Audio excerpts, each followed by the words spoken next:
എമ്പുരാന് ശേഷം മോഹൻലാലിൻ്റെതായി എത്തുന്ന തുടരുമെന്ന ചിത്രം അത്ര വലിയ പ്രീ റിലീസ് പബ്ലിസിറ്റിയോടെയല്ല എത്തുന്നത്. എന്നിരുന്നാലും ചിത്രം അഡ്വാൻസ് ബുക്കിംഗിൽ മികച്ച പ്രകടനം കാഴ്ചവെക്കുകയാണ് ഇപ്പോൾ. 25-നാണ് ചിത്രം തിയേറ്ററുകളിലെത്തുക. അതിന് മുന്നോടിയായി ഇന്ന് രാവിലെ 10 മണിക്കാണ് ചിത്രത്തിന്റെ അഡ്വാൻസ് ബുക്കിംഗ് ആരംഭിച്ചത്.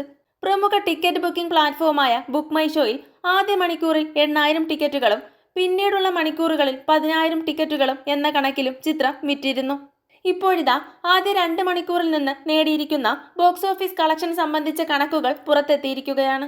ട്രാക്കർമാരുടെ കണക്കുകൾ പ്രകാരം ആദ്യ 2 മണിക്കൂറിൽ കേരളത്തിൽ നിന്ന് മാത്രം ചിത്രം നേടിയിരിക്കുന്നത് 70 ലക്ഷമാണ്. വലിയ ബഹളങ്ങളില്ലാത്ത പ്രൊമോഷനുമായി എത്തുന്ന ഒരു ചിത്രത്തെ സംബന്ധിച്ച് മികച്ച സംഖ്യയാണത്. അതേസമയം റിലീസിന് ഒരു ദിവസം കൂടി അവശേഷിക്കുന്നു എന്നതിനാൽ ഈ കണക്ക് ഇനിയും ഏറെ ഉയരും. കേരളത്തിലെ പ്രധാന സ്ക്രീനുകളിലൊക്കെ ചിത്രത്തിന്റെ ആദ്യ ഷോകൾ ഹൗസ്ഫുള്ളായ സാഹചര്യമാണ്. കൂടുതൽ സിനിമാ വിശേഷങ്ങൾക്കായി ചാനൽ മറക്കാതെ സബ്സ്ക്രൈബ് ചെയ്യുക.